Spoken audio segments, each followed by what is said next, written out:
नमः ॐ विष्णुपादाय कृष्णपृष्ठाय भूतले श्रीमते भक्तिवेदांत स्वामिन्निति नामिने। नमस्ते सारस्वती देवे गौरवाणी प्रचारिणे निर्विशेषा शून्यवादी पाश्चात्य देशतारिणे। जय श्री कृष्ण चैतन्य प्रभु नित्यानंद श्री अद्वैत गदाधर श्रीवासादि गौर भक्तवृंद। हरे कृष्ण कृष्ण कृष्ण हरे हरे, हरे राम राम राम हरे हरे। मुखं करोति वाचालं पंगुं लंघयते गिरिं यत्कृपातमहं वन्दे श्रीगुरुं दीनतारिणम्। हरे कृष्ण।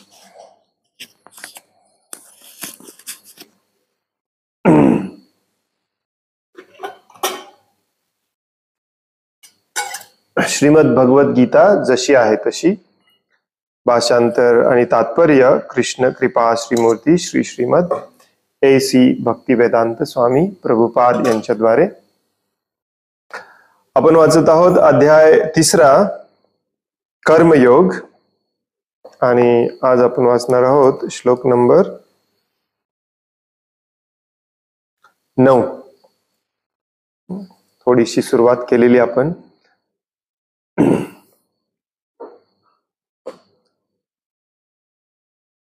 यज्ञार्था कर्मणोऽन्यत्र लोकोऽयं कर्मबन्धनः तदर्थं कर्म कौन्तेय मुक्तसंग समाचर। यज्ञार्थात् कर्मणोऽन्यत्र लोकोऽयं कर्मबन्धनः तदर्थं कर्म कौन्तेय मुक्तसंग समाचर। यज्ञार्थात् कर्मणोऽन्यत्र लोकोऽयं कर्मबन्धनः तदर्थं कर्म कौन्तेय मुक्तसंग समाचर। यज्ञार्थात केवळ यज्ञासाठी किंवा श्री विष्णूंसाठी, कर्मणः कर्मापेक्षा, अन्यत्र नाहीतर, लोकः या जगामध्ये, अयम या कर्मबंधनः कर्मबंधन, तत् त्यांचे, अर्थम त्याच्यासाठी, कर्म कर्म, कौंतेय हे कुंतीपुत्र, मुक्त संगः संगातून मुक्त, समाचर उत्तम रीतीने कर।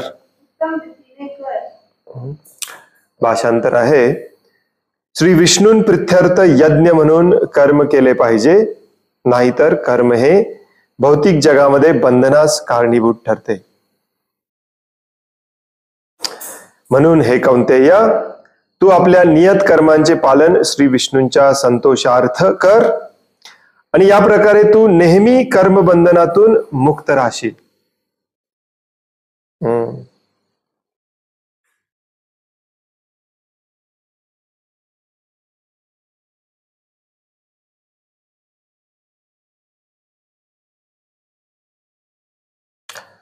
श्री विष्णू प्रित्यर्थ, श्री विष्णूंच्या साठी यज्ञ म्हणून कर्म केले पाहिजे, नाहीतर कर्म हे भौतिक जगामध्ये बंधनास कारणीभूत ठरते।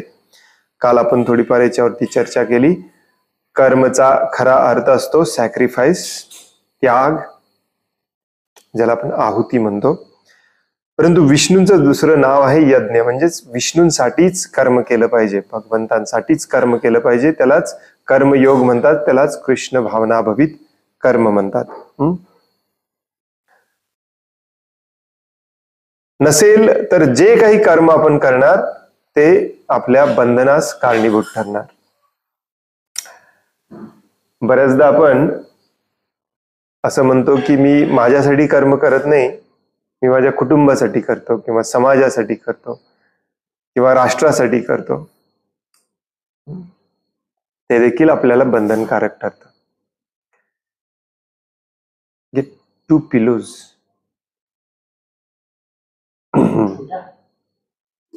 नाही त्याचे कुशन्स. आणि म्हणून कालच्या श्लोकामध्ये भगवान श्रीकृष्णांनी अर्जुनाला सल्ला दिला की तू तुझे नियत कर्म कर, कारण नियत कर्म करणे हे कर्म न करण्यापेक्षा श्रेष्ठ आहे. आणि कर्म केल्यापासून मनुष्य स्वतःच्या शरीराचाही निर्वाह करू शकत नाही. म्हणून तुझे तू नियत कर्म कर आणि हे नियत कर्मच यज्ञ म्हणून कर. यज्ञार्थ म्हणजेच भगवान श्री विष्णू कृष्ण यांच्या संतुष्टीसाठी कर. या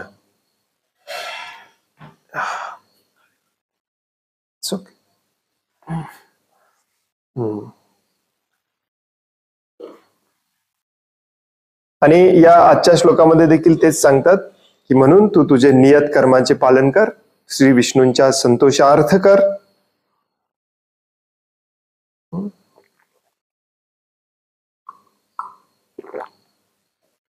आणि त्याच्याने काय होईल? मुक्त संगा समाचरा. बंधनातून तू मुक्त होशील. बंधन हे दुःखदायक असतं, कशाही प्रकारचं बंधन असो, हो नाही. एखाद्याला बांधून ठेवलेलं असेल तर त्याला दुःख होतं. आपण सगळे स्वातंत्र्यासाठी धडपडत आहोत, हो नाही. कुठलंही काम करताना, कुठल्याही इच्छा आपली पूर्ण करताना कोणत्याही प्रकारचं बंधन आपल्यावरती नसलं पाहिजे असं आपल्याला प्रत्येकाला वाटतं. इंडिपेंडेंट व्हायचंय आपल्याला, स्वातंत्र्य पाहिजे. खऱ्या अर्थाने स्वातंत्र्य तेव्हाच मिळतं जेव्हा तुम्ही या कर्मबंधनातून मुक्त होता. जोपर्यंत या कर्मबंधनामध्ये अडकलेला असता तोपर्यंत स्वातंत्र्य नाही. वाटतं आपल्याला स्वातंत्र्य आहे, आपण स्वतंत्र आहोत, पण तो ऍक्च्युली प्रत्येक गोष्टीवरती आपल्या बंधन असतं. आणि त्या बंधनामुळे जे दुःख होतं त्या दुःखामुळे हळूहळू आपल्याला असं वाटायला लागतं की अजून कष्ट केले पाहिजेत, अजून धडपडलं पाहिजे जेणेकरून आपण फ्री होऊ. परंतु नाही होणार. हे जगच बनवलेलं आहे तुम्हाला बांधून ठेवण्यासाठी. जग हे बंदी शाळा, मराठीमध्ये गाणं एक मध्ये. त्यामुळे ज्याला हे पटलेलं असतं की मला इथे बांधून ठेवलेलं आहे, मला स्वातंत्र्य नाही आहे, तो इथून सुटण्याचा प्रयत्न करत असतो. त्याच्यासाठी भगवद्गीता आहे. मग तो समजावून घेतो की का बांधून ठेवलंय, कुणी बांधून ठेवलंय, तर आपल्या कर्माने आपल्याला बांधून ठेवलेलं आहे. कर्म कर्माचं फळ, कर्म कर्माचं फळ, कर्म कर्माचं फळ, या चक्रामध्ये आपण अडकलोय. हजारो कर्म करतो, त्याचं फळ भोगण्यासाठी पुन्हा जन्म घेतो. त्या फळ भोगण्याच्या नादामध्ये अजून हजारो कर्म करतो, त्याची फळं निर्माण करतो आणि हे कंटिन्युअसली करतोय. विविध इच्छा, त्या इच्छातून निर्माण झालेला राग आणि द्वेष.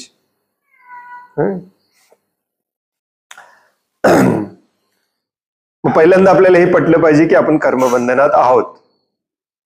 मग त्याच्या पुढचा प्रश्न येतो तो म्हणजे या कर्मबंधनातून सुटायचं कसं. मग भगवद्गीता आपल्याला समजायला लागते. काल मी थोडक्यात सांगितलं की संपूर्ण भगवद्गीतेचा उद्देशच हा आहे की आपलं कर्म कसं बदलता येईल आपल्याला, जेणेकरून ते आपल्याला बंधनकारक होणार नाही. आणि याची सुरुवात भगवंत इथे सांगायला सुरुवात करतात. कर्म कसं केलं पाहिजे? यज्ञ म्हणून केलं पाहिजे. तर हळूहळू हे डिटेलमध्ये पण सांगणार आहे, पण पहिली गोष्ट लक्षात ठेवा ती म्हणजे कर्म हे त्याग म्हणून केलं पाहिजे, सेवा म्हणून केली पाहिजे. भगवंतांची सेवा, भगवंतांची सेवा म्हणजे त्याच्यामध्ये सगळ्यांची सेवा आपोआप येते. तात्पर्य श्रील प्रभुपाद तात्पर्यामध्ये म्हणतात, केवळ शरीराच्या निर्वाहाकरिता देखील मनुष्याला कर्म करावे लागत असल्याने, कालच्या श्लोकामध्ये सांगितलं, शरीराला टिकवून ठेवण्यासाठी, शरीर आणि आत्म्याला एकत्र ठेवण्यासाठी देखील काम करावंच लागतं. मग विशिष्ट सामाजिक स्थिती आणि गुणवत्ता यांच्या विहित कर्मांची रचना अशी आहे की ज्यामुळे तो हेतूही साध्य होतो.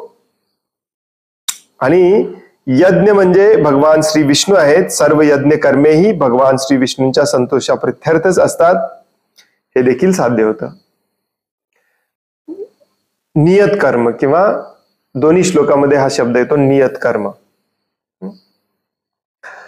नियत कर्म म्हणजे नेमून दिलेलं कर्म. शास्त्रामध्ये तुम्हाला नेमून दिलेलं कर्म, शास्त्रामध्ये दिलेलं आहे तुमच्यासाठी कर्म, म्हणजे ते तुमच्या भल्यासाठीच असणार.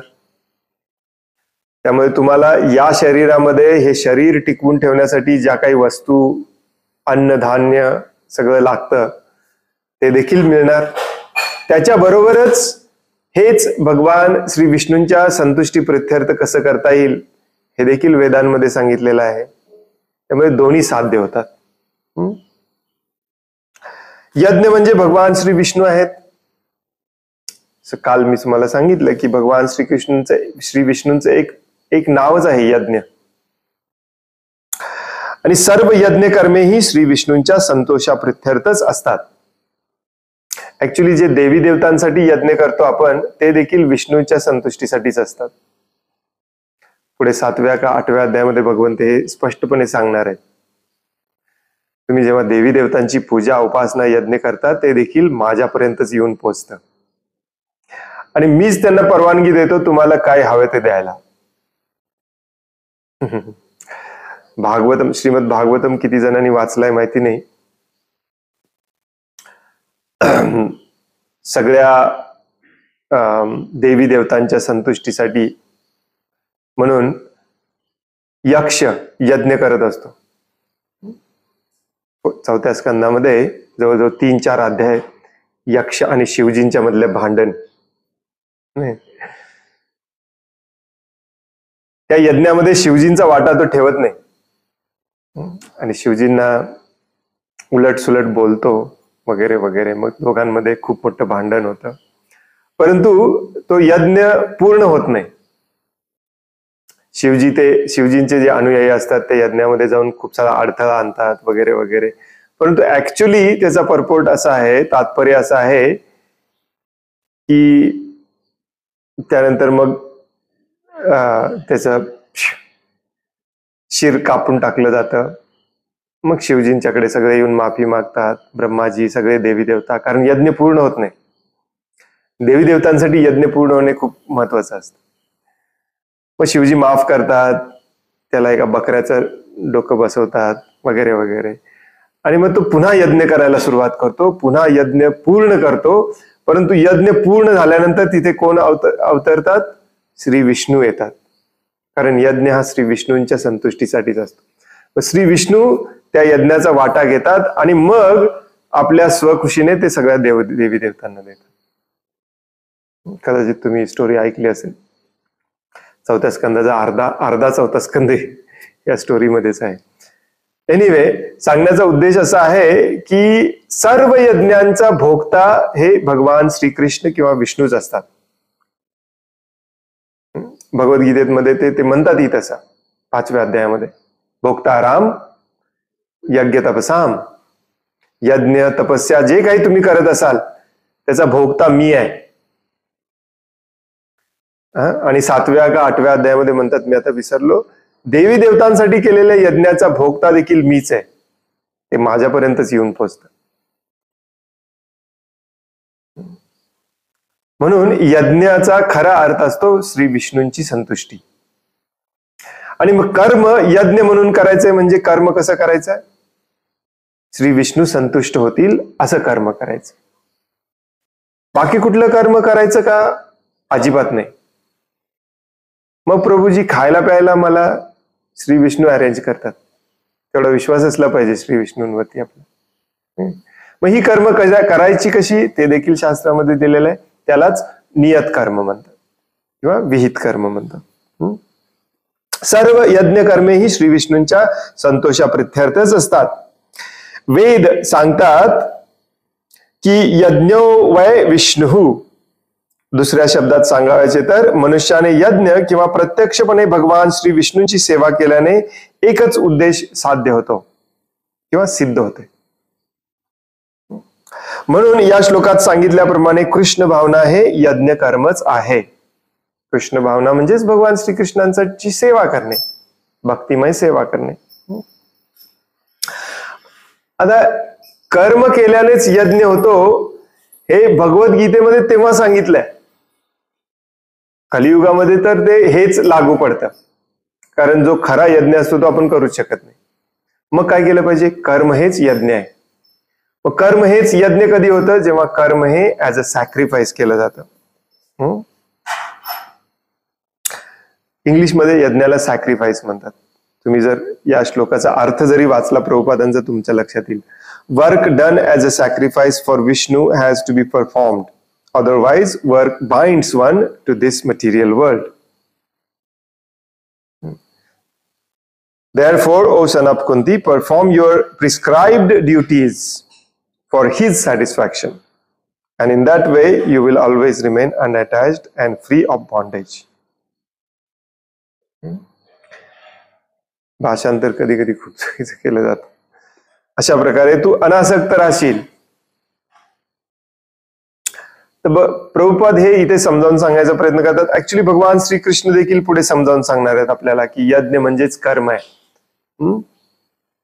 आणि तुम्हाला करायचंच असेल यज्ञ तर तो या कलियुगामध्ये एकच यज्ञ सांगितलाय, संकीर्तन यज्ञ.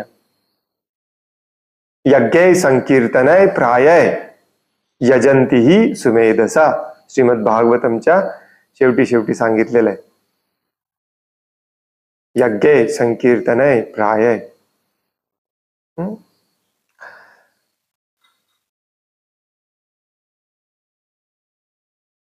संकीर्तन यज्ञ करा आणि दुसरा म्हणजे कर्म यज्ञ करा. कर्म करा. कसलं कर्म? विहित कर्म, नियत कर्म. प्रभुपाद पुढे सांगतात. दुसऱ्या शब्दात सांगायचे तर मनुष्याने यज्ञ किंवा प्रत्यक्षपणे भगवान श्री विष्णूंची सेवा केल्याने एकच उद्देश सिद्ध होतो. म्हणून या श्लोकात सांगितल्याप्रमाणे कृष्ण भावना हेच यज्ञ कर्म आहे. श्री विष्णूंना संतुष्ट करणे हेच वर्णाश्रमाचे ध्येय आहे. प्रभुपाद पुढे लिहितात, श्री विष्णूंना संतुष्ट करणे हेच वर्णाश्रम धर्माचे ध्येय आहे. वर्णाश्रम आचरवतः पुरुषेन परपुमान विष्णुर आराधते. विष्णू पुराणात लिहिलेला आहे. वर्णाश्रमाची रचनाच अशी केलेली आहे की ज्याद्वारे विष्णू संतुष्ट होईल किंवा हरी श्रीकृष्ण संतुष्ट होते. भागवतम मध्ये देखील तेच सांगितलेलं आहे. वर्णाश्रम विभागशया स्वानुस्तिष्टस्य धर्मस्य समसिद्धीर हरितोषणम. मग वर्णाश्रमामध्ये आपलं जे कर्म आहे ते कर्म आपण श्री विष्णूंच्या संतुष्टीसाठी केलं पाहिजे. आता हे कन्फ्युजिंग आहे, मला माहिती आहे एक्झॅक्टली कसं करायचं. याच्यासाठी गुरुची आवश्यकता असते, कारण पहिल्यांदा वर्ण काय आहे हे कळायला पाहिजे. मग ज्या त्या वर्णाचं काम काय आहे हे समजावून सांगितलं पाहिजे. मग तेच काम भगवान श्रीकृष्णांच्या संतुष्टीसाठी कसं मी करू शकू हे पण समजायला पाहिजे. ब्राह्मण, क्षत्रिय, वैश्य, शूद्र यांची कामं तशी बघायला गेली तर सोपी आहेत. शास्त्रामध्ये अगदी साध्या सोप्या शब्दात समजावून सांगितलेले आहे. परंतु तेच भगवंतांसाठी कसं करायचं हे आपण इथे कन्फ्यूज होतो. आणि सध्या स्थितीमध्ये कलियुगामध्ये इतके आपण विचित्र प्रकारे वर्णाश्रमापासून, वैदिक संस्कृतीपासून दूर दूर दूर दूर आलेलं आहे की आपल्याला हे वर्णाश्रम लवकर डोक्यात शिरतच नाही. ऍक्च्युली आहे खूप सोपं. आणि हे किती सोपं आहे हे भगवान श्रीकृष्ण पुढे 14व्या श्लोकामध्ये सांगणार आहेत. 2-3 दिवसामध्येच हा श्लोक येणार आहे. याच अध्यायातल्या 14व्या श्लोकात सांगणार आहेत. अन्नाद भवन्ति भूतानी. सगळ्यांना खायला अन्न लागतं, त्याच्यावर आधारित वर्णाश्रम असतो. वर्ण या शब्दाचा अर्थच असतो की उपजीविकेसाठी तुम्ही काय करणार. वर्णाचा आणि जातीचा काहीही संबंध नाही. वर्णाचा आणि उच्च नीचतेचा, स्पृश्य अस्पृश्यतेचा काहीही संबंध नाही. त्यामुळे तुम्ही उच्च वर्णात असाल तरी खाली या, त्याचा काही संबंध नाही. आणि तुम्ही जरी नीच वर्णातले असाल, जरी तुम्हाला कोणी तुम्हाला सांगितलेलं असेल नीच वर्णातलं म्हणून, तसा नीच उच्च वर्ण काही नसतो. तुम्ही ते विसरून जावा आणि सनातन धर्मामध्ये या. आता सध्या स्थितीला ज्यांच्यावरती उच्च वर्णीयांनी नीच वर्णीयांवरती अत्याचार केला, ज्यांना आपण दलित म्हणतो, ऍक्च्युली असा प्रकार कुठेच सांगितलेला नाही या शास्त्रामध्ये, तरी पण अत्याचार केला. त्यामुळे त्यांची मनस्थिती अशी झाली आहे की ते सनातन धर्माला स्वीकार करायला तयार नाही. आणि त्यांना समजावून सांगणारे आपले अजून शूरवीर याच शब्दामध्ये सांगतात, आम्ही ब्राह्मण आहोत, आमचं सगळं तुम्ही ऐकलं पाहिजे. खूप दुर्दैवी अवस्था आहे, खूप दुर्दैवी अवस्था आहे. हे सगळं विसरून गेलं पाहिजे, आपण सगळं विसरून गेलं पाहिजे. तुमच्या शेजारी पाजारी कोणी असे दलित वर्गातले असतील तर त्यांना समजावून सांगा की असं काही नाहीच आहे. तुम्ही काम काय करता त्याच्यावरून तुमचा वर्ण ठरतो, बस. याच्या पलीकडे त्या वर्णाला दुसरा काही अर्थ नाही. कुठले उच्च नीचता वगैरे काही नाहीये त्याच्यामध्ये. लिटरली भगवान श्रीकृष्ण 9व्या अध्यायात सांगतात की कुणीही असू दे, कुठल्याही वर्णाचा असू दे, तो माझ्यापर्यंत येऊ शकतो, शुद्ध भक्त होऊ शकतो. आणि हेच करायचं. आणि शुद्ध भक्त म्हणजेच प्रेम असतं, एकमेकांवरती प्रेम करणे. आता सध्या आपण उच्च नीच वर्ण करून फक्त एकमेकांमध्ये भांडतोय, बस, दुसरं काही करत नाही. तर या श्लोकामध्ये भगवान श्रीकृष्ण सांगतात, पुढच्या श्लोकात पण सांगतात, 4थ्या अध्यायामध्ये पण सांगतात की हे जे वर्ण आहेत ते कर्माप्रमाणे ठरवले जातात, गुणाप्रमाणे ठरवले जातात, जन्माप्रमाणे अजिबात ठरवले जात नाहीत. आणि हेच कर्म आपण भगवंतांच्या संतुष्टीसाठी केले तर आपल्याला मुक्त करतात. त्यामुळे ज्यांना आपण नीच वर्णीय म्हणतो त्यांचा आदर करायला शिका. कारण कलियुगामध्ये आपण ऍक्च्युली कोणी ब्राह्मणाच्या घरात जन्मलेला जरी असला तरी तो नीचच्या नीच वर्णातलाच आहे. तुम्हाला माहितीये, ब्राह्मणाचा खरा गुण असतो तो पैशाच्या मागे कधी धावत नाही. पैसे जरी आले तरी ते भगवंतांसाठी खर्च करून टाकतो आणि स्वतः झोपडीत राहतो. त्याला म्हणतात ब्राह्मण. आजकालचे ब्राह्मण करोडपती आहेत आणि ते करोडपती आहेत त्याच्यावरती अजून करोड पाहिजेत त्यांना. तुम्ही कसले ब्राह्मण? वर्ण हे कर्माप्रमाणे ठरवलं जातं. Very important. आणि तेच कर्म हे शास्त्रामध्ये तुम्हाला नेमून दिलेलं आहे. त्याला नियत कर्म म्हणतात. का? कारण ते कर्म केल्याने तुमची रोजची उपजीविका पण चालणार आहे, त्याच वेळी तुम्ही भगवंतांच्या जवळ पण जाणार आहे. इतका उदात्त हेतू आहे त्याचा. आणि हे कर्म म्हणजेच यज्ञ आहे. 14वा श्लोक मी तुम्हाला सांगतोच, त्याच्यावरून तुम्हाला पटेल. 14व्या श्लोकामध्ये काय म्हणतात भगवंत? अन्नाद भवंती भूतानी. सगळ्या भूतांना म्हणजे सगळ्या जीवांना खायला अन्न लागतं. युनिव्हर्सल ट्रूथ आहे, जग जाहीर आहे. सगळ्या जीवांना खायला अन्न लागतं. अन्नाद भवंती भूतानी. पर्जन्यात अन्न संभव. पर्जन्य म्हणजे पाऊस. पाऊस पडला तर अन्न संभव आहे, अन्न मिळू शकतं, नसेल तर नाही मिळणार. आजकाल तुम्ही खूप सारे इरिगेशन मेथड हे ते करताय, परंतु पावसाशिवाय अन्न कोणालाही मिळत. यज्ञात भवती पर्जन्य. यज्ञ केला तर पाऊस पडणार आहे. पूर्वीच्या काळामध्ये खरोखरचे यज्ञ करायचे, स्वाहा स्वाहा म्हणून इंद्रदेवांना संतुष्ट करून मग इंद्रदेव पाऊस द्यायचे. परंतु आता काय करायचं आपल्याला? त्याच श्लोकात सांगितलंय, यज्ञात भवती पर्जन्य यज्ञ कर्म समुद्भवा. कर्म केला तर यज्ञ होणार आहे. कुठलं कर्म? वर्णाश्रमाप्रमाणे कर्म. कारण वर्णाश्रम हे भगवंतांच्या संतुष्टीसाठी भगवंतांनीच निर्माण केलेलं आहे. चातुर्वर्ण्यम मया सृष्टम. मी निर्माण केलेलं आहे. गुणकर्म विभागशया. त्याची विभागणी कशाने केली जाते? गुण आणि कर्माने. समजायला खूप सोपं आहे. माझ्या अंगामध्ये जे गुण आहेत, जे मी परफेक्टली करू शकतो, ते मी भगवंतांसाठी केलं पाहिजे. मग एखादा व्यक्ती म्हणेल की मी मोबाईलचं दुकान खूप छान चालवू शकतो, पण त्याचा आणि भगवंतांचा काही संबंध नाहीये. भगवंत कुठेच म्हणत नाहीत माझ्या संतुष्टीसाठी तू मोबाईलचं दुकान चालव, प्लॅस्टिकचा कारखाना काढ. कुठे म्हटलंय का? शास्त्रात कुठेच दिलेलं नाही. शास्त्रात सांगितलेलं आहे खायला तुम्हाला अन्न लागतं.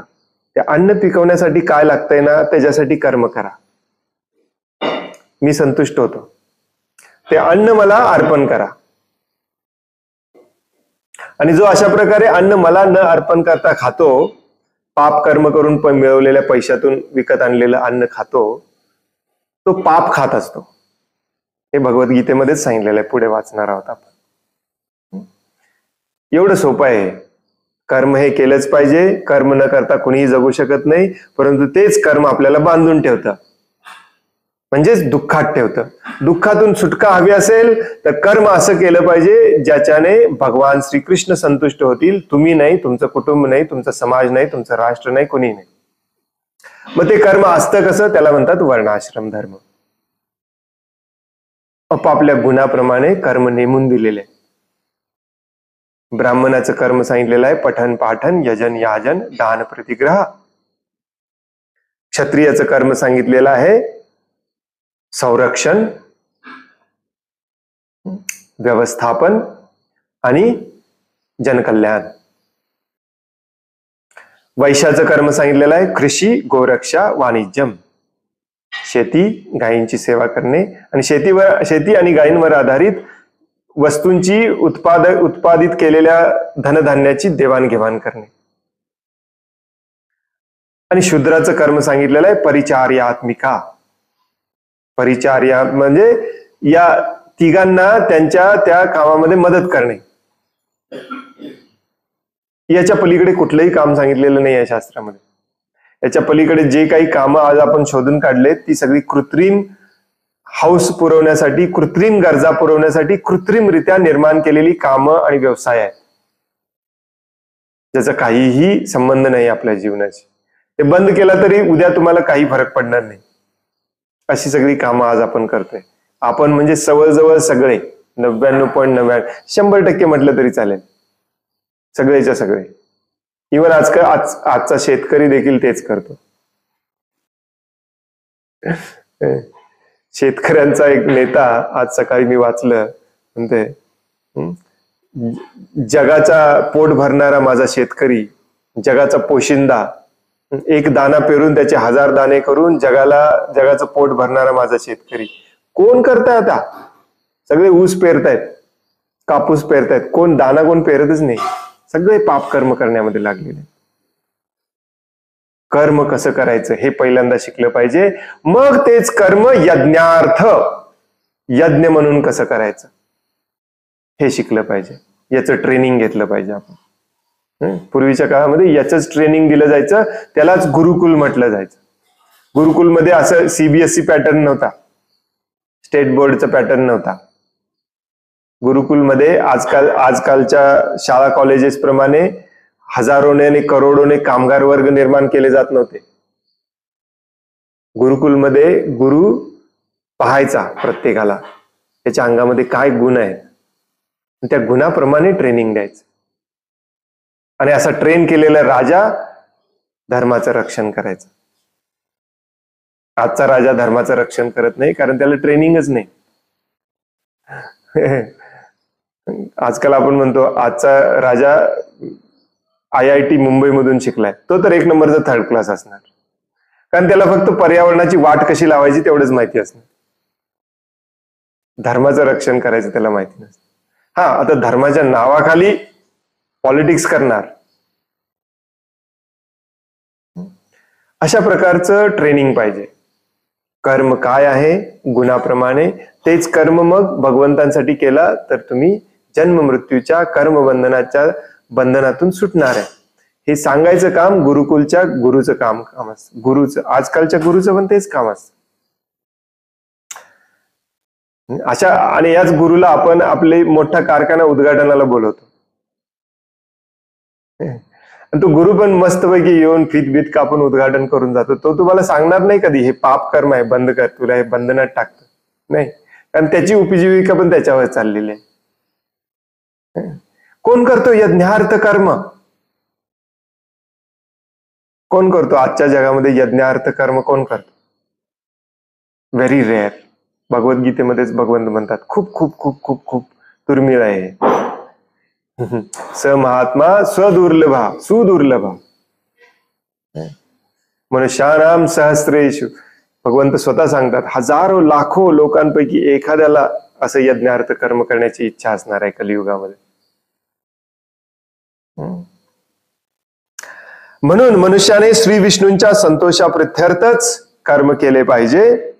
या भौतिक जगात केलेले इतर कोणतेही कर्म बंधनासच कारणीभूत ठरते, कारण चांगल्या व वाईट दोन्ही प्रकारच्या कर्मांना आपापली फळे असतात. त्यामुळे कोणतेही कर्म मनुष्याला बद्ध करते. म्हणून मनुष्याने श्रीकृष्णांना विष्णूंना संतुष्ट करण्यासाठीच कृष्ण भावनाभवित कर्म करणे आवश्यक आहे. अशा प्रकारचे कर्म करणारा मुक्तावस्थेतच असतो. कर्म करण्याची हीच महान कला आहे. परंतु आरंभी या मार्गामध्ये अत्यंत निपुण मार्गदर्शनाची आवश्यकता असते. प्रभुपाद सांगतात, काल एक माताजी प्रश्न विचारत होते, कसं कसं समजावून घ्यायचं. येस, हे सगळं कॉम्प्लिकेटेड आहे. कॉम्प्लिकेटेड केलंय आपण सध्या स्थितीला. मोठे मोठे कारखाने आपण घालून बसलोय. आता समजलं आपल्याला हे सगळं पाप कर्म आहे, आता बंद कसं करणार.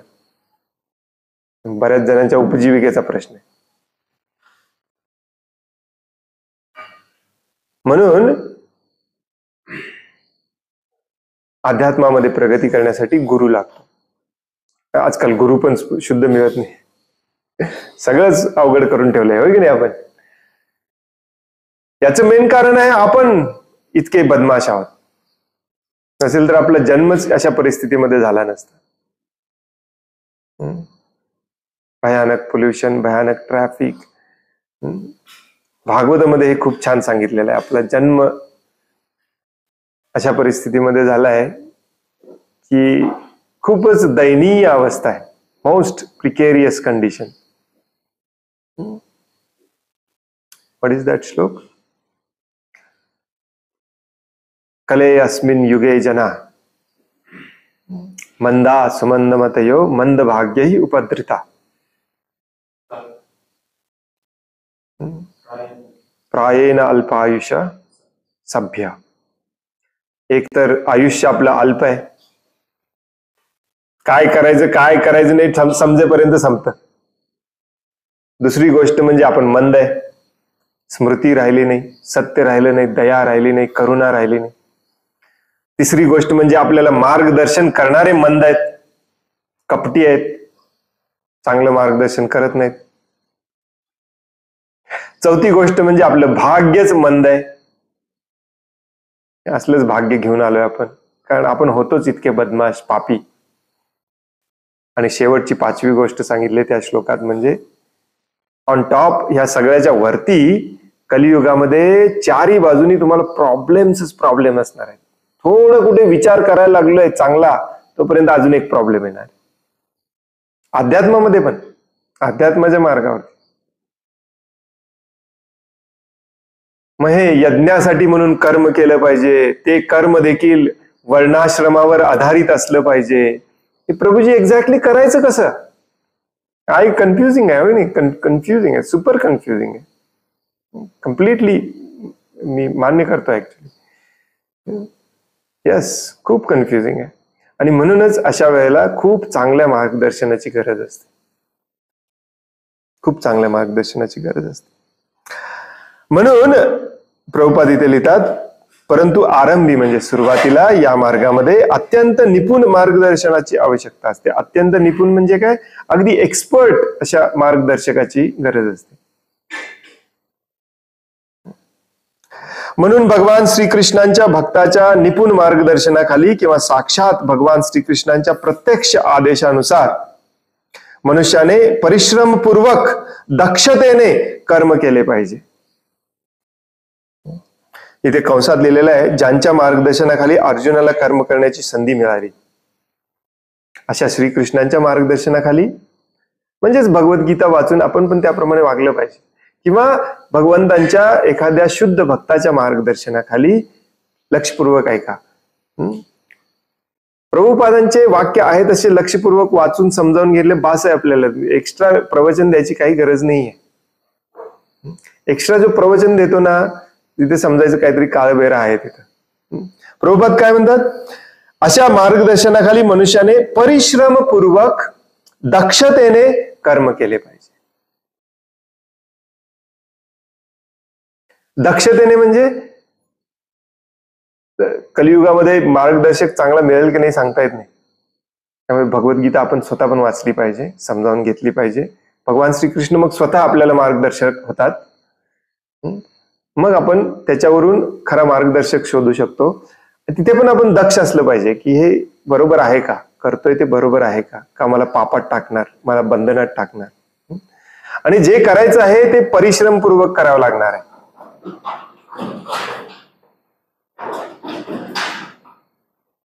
परिश्रमपूर्वक म्हणजे काय, कष्ट आहे त्याच्यामध्ये. भगवद्गीता कधी कधी एकदम सोप्या पद्धतीने मी समजावून सांगतो. ते म्हणजे तुम्हाला या जगामध्ये नेहमी दोन मार्ग मिळणार आहेत, एक कष्टाचा आणि एक एकदम सोपा.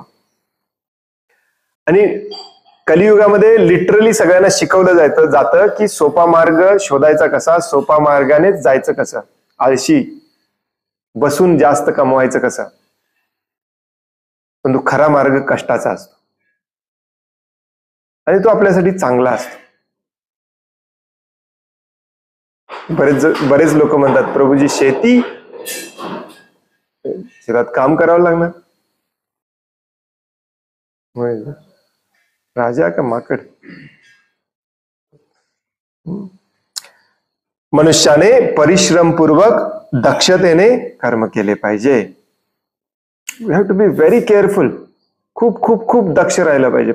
भगवान श्रीकृष्ण ऍक्च्युली पुढे भक्ताची लक्षणं सांगतात. त्याच्यामधलं एक लक्षण आहे हे, भक्त हा सदैव सतर्क दक्ष असतो की माझ्या हातून चुकीचं काम होणार नाही ना. आणि त्याला त्याच्यामध्ये किती तपस्या करावी लागली, श्रम घ्यावं लागलं, त्याग करावं लागलं, तरी तो करतो, परंतु चुकीचं काम करत नाही. आणि जो विचार करत नाही हे बरोबर आहे का चुकीचं आहे, स्वतःच्या इंद्रिय तृप्तीसाठी जे पडेल ते करतो, त्याला असुर किंवा राक्षस म्हटलं गेलेलं आहे भगवद्गीतेमध्ये. 16वा अध्याय श्लोक नंबर 7. प्रवृत्तींच निवृत्तींच जनाना विदुरासुरा. प्रवृत्ती निवृत्ती, त्याला चांगलं वाईट काही कळत नाही.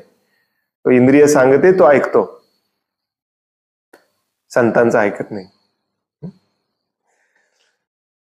कर्म कसं केलं पाहिजे, दक्षतेने परिश्रमपूर्वक केलं पाहिजे. इंद्रिय तृप्तीसाठी काहीही न करता सर्व काही केवळ श्रीकृष्णांच्या संतुष्टीकरिताच केले पाहिजे.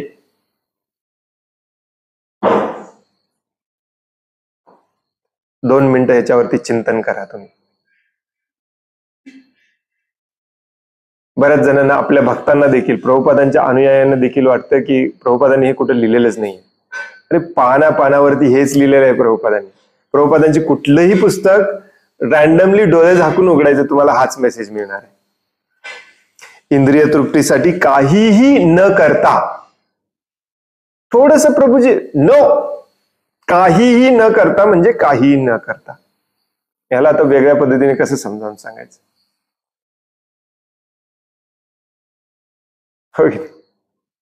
इंद्रिय तृप्ती करता काहीही न करता सर्व काही केवळ श्रीकृष्णांच्या संतुष्टी करताच केले पाहिजे.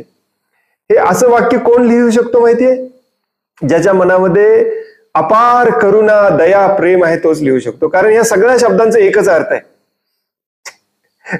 मराठीचं ज्ञान असेल तर तुम्ही बघा, काहीही न करता म्हणजेच सर्व काही. पुन्हा सर्व काही लिहायची काय गरज होती? म्हणजेच केवळ. तीनदा एकाच समानार्थी शब्द घातलेत प्रभुपादांनी एकाच वाक्यामध्ये. का? कारण त्यांना माहितीये तुम्ही नाही करणार एवढं सांगून. ही काय म्हणतात त्याला, एम्पॅथेटिक.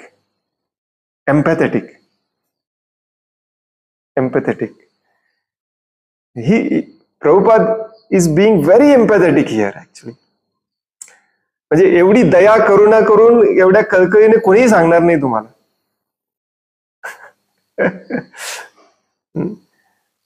मी नेहमी म्हणतो हे वाक्य मोठं प्रिंट करा आणि घरामध्ये लावा. त्याच्यातलं हे आणखीन एक वाक्य, इंद्रिय तृप्तीसाठी काहीही न करता सर्व काही केवळ श्रीकृष्णांच्या संतुष्टीकरिताच केले पाहिजे. That is life. हेच जीवन आहे. हेच जीवन असलं पाहिजे. ज्या क्षणी तुम्ही असं करायला लागता त्या क्षणी तुम्ही मुक्त होता. तुम्हाला शरीर सोडायची काही गरज नाही. त्या क्षणी तुम्हाला भगवान श्रीकृष्ण दिसतात, फेस टू फेस, समोरासमोर. कुठेही जायची गरज नाही तुम्हाला. एवढं सोपं आहे.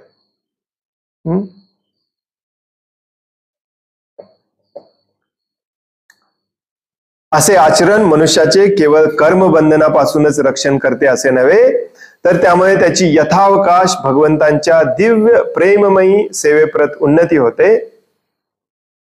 केवळ अशा सेवेमुळे भगवत धामाची प्राप्ती होऊ शकते. इथे तीन स्टेजेस दिलेले आहेत. वेळ आहे का आपल्याकडे? थोडस समजावून सांगतो मी हे. प्रभुपाद काय म्हणतात?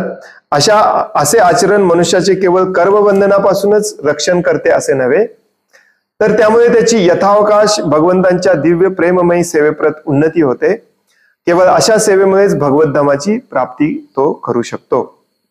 शास्त्र हे ऍक्च्युली शास्त्र ज्याला आपण म्हणतो, ग्रंथ किंवा शास्त्र, हे आपल्या जीवन जगण्याचे मॅन्युअल आहेत. कसं जीवन जगलं पाहिजे हे शास्त्रामध्ये दिलेलं आहे. त्यामुळे शास्त्रामध्ये हे जीवनाचा उद्देश 3 प्रकारे सांगितलेला आहे. आणि बरेच लोक हे 3 प्रकारेच वाचत असतात. मॅक्झिमम लोक शास्त्र वाचतात हे बघण्यासाठी की या जगामध्ये सुखाने मी कसं राहू शकेन. Very simple. शास्त्रात दिलेलं आहे, हे करा म्हणजे हे सुख मिळेल, हे करा म्हणजे ते सुख मिळेल. स्वतःच्या पायावरच कुऱ्हाड कशी मारायची नाही, कसं वागायचं, कसं जगायचं, हे शास्त्रात दिलेलं आहे. And that's true. खरं आहे, सत्य आहे. आणि मॅक्झिमम लोक त्या उद्देशानेच शास्त्र वाचतात. परंतु शास्त्र वाचत वाचत वाचत त्याच्या लक्षात येतं की कितीही प्रयत्न केला तरी इथे सुख काही मिळत नाही. मग तो पुन्हा एकदा शास्त्र वाचतो किंवा त्याच्या पुढे गेलेला जो व्यक्ती असतो तो शास्त्र वाचतो. दुःखातून मुक्त होण्याचं काही मार्ग दिलेला आहे का शास्त्रामध्ये? त्याला मुक्ती, मोक्ष म्हणतो आपण, ते पण दिलेलं आहे शास्त्रामध्ये. डेफिनेटली दिलेलं आहे. मग ते सगळं शास्त्र वाचतो, दुःखातून मुक्त कसं व्हायचं, मुक्ती कशी मिळेल. आणि लकीली आपल्यासाठी ब्रह्मदेवांनी 3ऱ्यांदा शास्त्र वाचले, श्रील व्यासदेवांनी 3ऱ्यांदा शास्त्र वाचले आणि आपल्यासाठी भागवतम लिहून ठेवलं, ज्याच्यामध्ये सांगितलंय की शास्त्राचा सर्वोच्च उद्देश आहे तो म्हणजे भगवंतांचं प्रेम आणि भगवंतांचं धाम प्राप्त करणे. ते मुक्तीच्याही पलीकडचं आहे. आणि जेव्हा आपण अशा प्रकारे, हे शेवटच्या 2 वाक्यामध्ये प्रभुपाद हेच समजावून सांगतात की जेव्हा आपण अशा प्रकारे कर्म करतो, स्वतःची इंद्रिय तृप्तीच करिता न करता सर्व काही भगवान श्रीकृष्णांच्या संतुष्टीसाठी यज्ञ म्हणून, तेव्हा आपल्याला सुख पण मिळतं, मुक्ती पण मिळते, भगवंतांचं प्रेम आणि धाम पण मिळतं. परंतु जो फक्त सुख मिळवण्यासाठी शास्त्राचा उपयोग करतो त्याला फक्त सुखच मिळतं, परंतु इथे तो अडकून राहतो. इथे जो अडकलाय त्याला फक्त सुख मिळणार नाही, मध्ये मध्ये दुःख पण मिळणार. No guarantee. जो फक्त मुक्तीच्या उद्देशाने शास्त्राचं वाचन करतो, कर्म करतो, त्याला फक्त मुक्ती मिळते. परंतु त्याही पेक्षा दिव्य आनंद असल्याची स्टेज असते भगवंतांचं प्रेम. म्हणून भक्तिमय सेवा ही सर्वश्रेष्ठ कर्म म्हटलेलं आहे. भगवंतांची प्रीतीपूर्वक भक्तिपूर्वक सेवा करणे हे आपल्याला वर्णाश्रमातून शिकायचं. हा जीवनाचा उद्देश आहे. हरे कृष्ण. कोणाला काही प्रश्न आहे, काही सांगायचं आहे?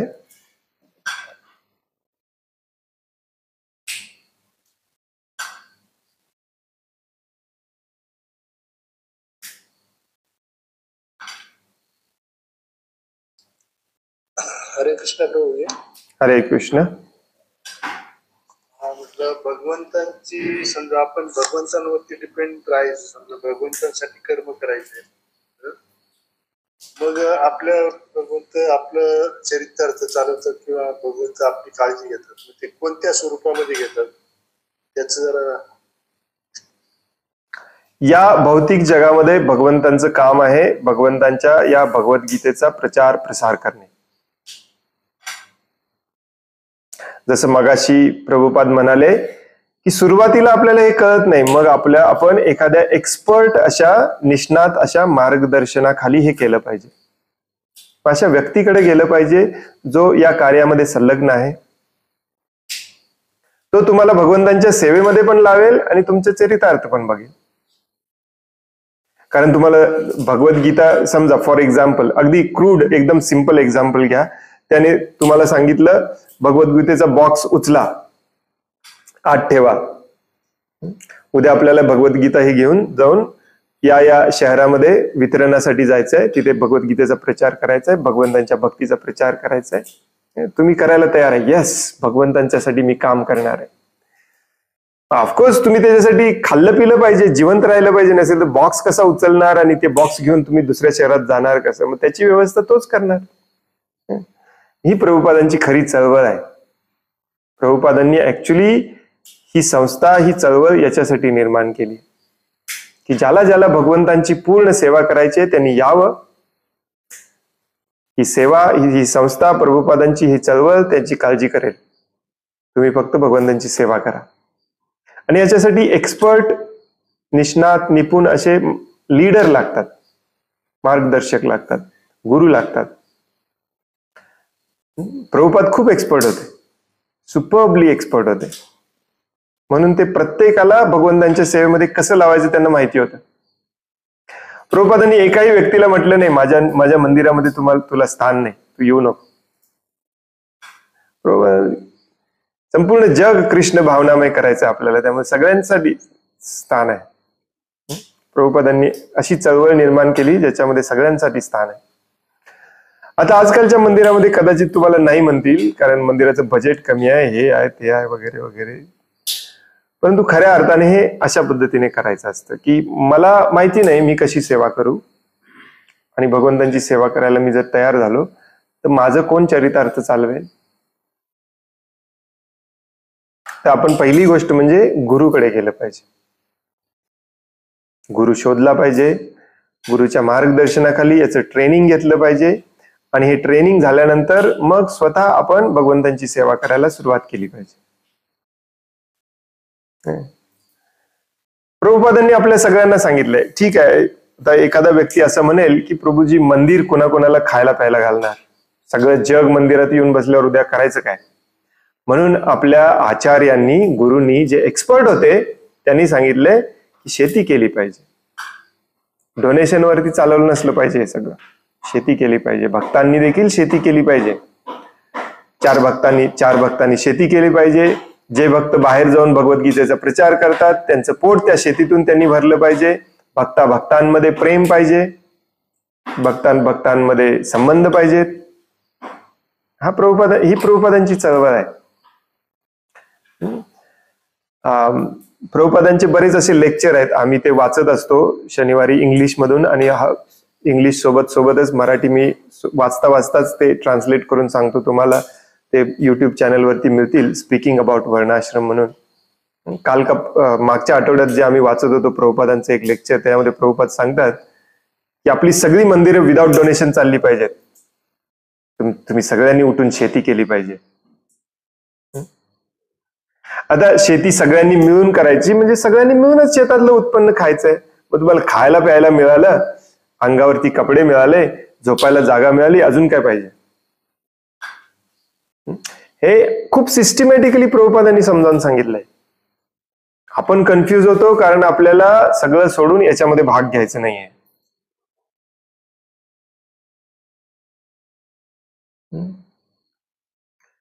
आहे खूप सिस्टमॅटिक ऍक्च्युली. आणि दुर्दैवाने प्रभुपाद गेल्यानंतर बऱ्याच आपल्या नेत्यांनी जे ऍक्च्युली खरे मार्गदर्शक आहेत, परंतु त्यांनी हे सगळं अबॅन्डन केलं, हे सगळं सोडून दिलं.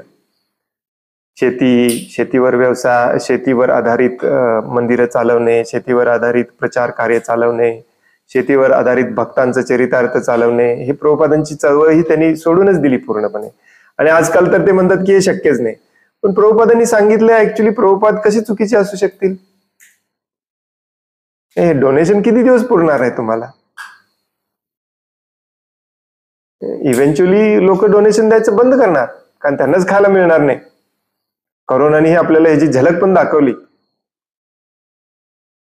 प्रभुपादांची ही जी खरी चळवळ आहे, ही तुम्हाला खऱ्या अर्थाने समजावून घ्यायची असेल तर प्रभुपादांनी अमेरिकेला जाण्यापूर्वी प्रभुपादांनी एक लेख लिहिलेला, गीता नागरी निबंध म्हणून, तो वाचा. त्याच्यामध्ये प्रभुपाद अगदी व्यवस्थित स्टेप बाय स्टेप सांगतात की कशी माझी चळवळ एक्झॅक्टली आहे काय. त्याच्यामध्ये प्रभुपाद सांगतात की भक्तांनी एकत्र आलं पाहिजे. यस, एकत्र आलं पाहिजे, त्यासाठी घर पण सोडलं पाहिजे.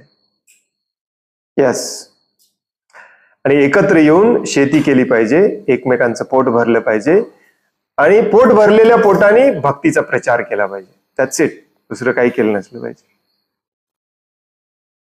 प्रभुपादांनी स्वतः सुरू केलं असं. बरेच प्रोजेक्ट असे प्रभुपादांनी सुरू केले. दुर्दैवाने त्यातले बरेचसे बंद झाले. अजूनही काही रडत खडत चालू आहेत, काही यशस्वीरित्या पण चालू आहेत.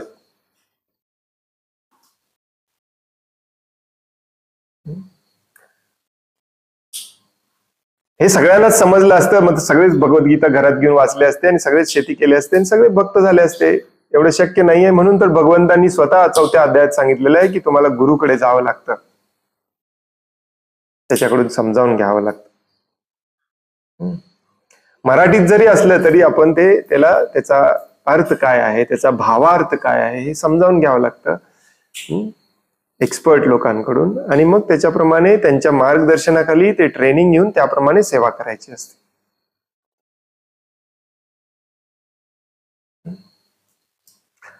हरे कृष्ण. धन्यवाद.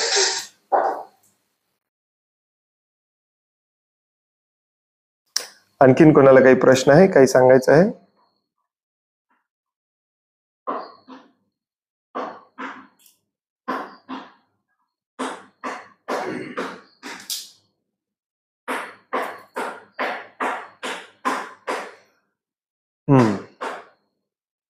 खूप खूप धन्यवाद. वांछा कल्पतरुभयश्च कृपा सिंधुभ्य एव च पतितानां पावनेभ्यो वैष्णवेभ्यो नमो नमः. अनंत कोटि वैष्णव वृंद की जय. वैष्णव ठाकुर शिल प्रभुपाद की जय. भगवद गीता जशी आहे तशी की जय. हरे कृष्ण. दंडवत प्रणाम. हरे कृष्ण प्रभुजी, दंडवत प्रणाम. हरे कृष्ण.